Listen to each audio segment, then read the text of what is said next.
হামজা চৌধুরীকে দেখা যাচ্ছে, নিশ্চয়ই দেখতে পাচ্ছেন ছাদে, তার স্ত্রী সহ হামজা ছাদে উঠেছেন, তার বাড়ির ছাদে, এবং হাত নেড়ে সবাইকে অভিবাদন জানালেন।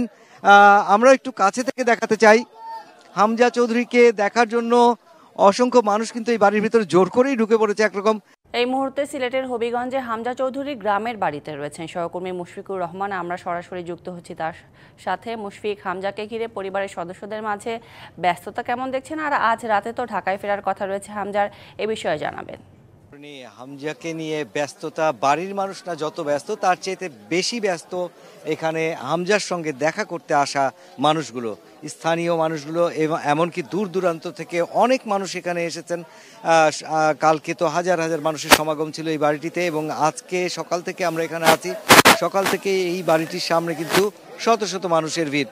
তারা শুধু চায় এক নজর হামজাকে কাছ থেকে দেখতে, চায় একটুখানি যদি ছুঁয়ে দেখা যেত, তারা চায় যদি হামজার সাথে একটু কথা বলা যেত, যদি তাকে জিজ্ঞেস করা যেত তুমি কেমন আছো, তাহলে তাদের যেন আত্মাটা ঠিক এমন আগ্রহ নিয়ে এখানে সবাই উপস্থিত হয়েছেন। সে যাই হোক, আপনাকে জানিয়ে রাখতে চাই হামজা চৌধুরী গতকালকে এখানে ঠিক এইরকম একটা সময় বিকাল 3:30 নাগাদ এই তার নিজের বাড়িতে এসে পৌঁছান, এবং তিনি রাত কাটিয়েছেন। জীবনের সব আয়োজন এখানে একসাথে। এখানে তিনি রাত কাটিয়েছেন। আমরা যতটুকু জেনেছি রাত্রি 2:30-3টা পর্যন্ত তিনি জেগেছিলেন, এবং এখানকার স্থানীয় বা যে বাউল সঙ্গীত, তিনি এই বাউল সঙ্গীতের অনুষ্ঠানে যোগ দিয়েছিলেন। তার ঘরের উঠানে একটা অনুষ্ঠান হয়েছে, এবং আমরা যতটুকু জানতে পেরেছি তরুণী, হামজা চৌধুরী সম্ভবত এক্ষুনি তার বাড়ির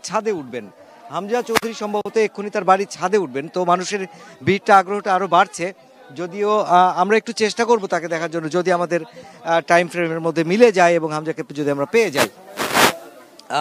সে যাই হোক, যে কথা বলছিলাম, যে হামজাকে নিয়ে পরিবারের সদস্যরা যেমন ব্যস্ত রয়েছেন, তেমনি এলাকার মানুষও ব্যস্ত রয়েছেন। সবাই অত্যন্ত আগ্রহ নিয়ে অপেক্ষা করছেন। আর হামজা এখান থেকে কিছুক্ষণ পরে একটি চ্যারিটি প্রোগ্রামে যোগ দেবেন, এবং সেটি হচ্ছে স্থানীয় একটি ক্লাব এবং স্থানীয় মানুষজনের মধ্যে তিনি কিছু ঈদ সামগ্রী বিতরণ করবেন, এর যতটুকু আমরা জানতে পেরেছি। এবং তারপরে এখানে বাংলাদেশ ফুটবল ফেডারেশনের পক্ষ থেকে 3টি গাড়ি রাখা হয়েছে, এবং হামজার জন্য একটি বিশেষ পাজেরো গাড়ি রাখা হয়েছে, যে গাড়িটিতে করে তিনি বিমানবন্দরে যাবেন।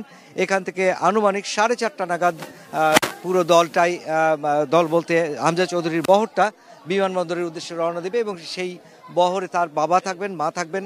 হামজা চৌধুরীকে দেখা যাচ্ছে, নিশ্চয়ই দেখতে পাচ্ছেন ছাদে, তার স্ত্রী সহ হামজা ছাদে উঠেছেন, তার বাড়ির ছাদে, এবং হাত নেড়ে সবাইকে অভিবাদন জানালেন। আমরা একটু কাছে থেকে দেখাতে চাই। হামজা চৌধুরীকে দেখার জন্য অসংখ্য মানুষ কিন্তু এই বাড়ির ভিতরে জোর করেই ঢুকে পড়েছে একরকম। হামজা দাঁড়িয়েছেন, পাশে তার স্বজনরা রয়েছেন, এবং হামজা চলে গেলেন। তার ব্যস্ততা রয়েছে, তাকে প্রস্তুত হতে হবে ঢাকা ফেরার জন্য, এবং এখান থেকে গাড়ি করে বিমানবন্দর যাওয়া হবে, এবং বিমানবন্দর থেকে 8:50 ফ্লাইটে হামজা কিন্তু ঢাকায় পৌঁছাবেন, এবং সরাসরি যোগ দেবেন হোটেল ইন্টারকন্টিনেন্টালে জাতীয় দলের ক্যাম্পে। এবং আগামীকাল একটি প্রেস কনফারেন্স এবং সেই সাথে একটি প্র্যাকটিস সেশনে অংশ নেবার কথা রয়েছে বসুন্ধরা কিংস এরিনায়, যেটা অনুষ্ঠিত হবে। মুশফিক, ধন্যবাদ আপনাকে।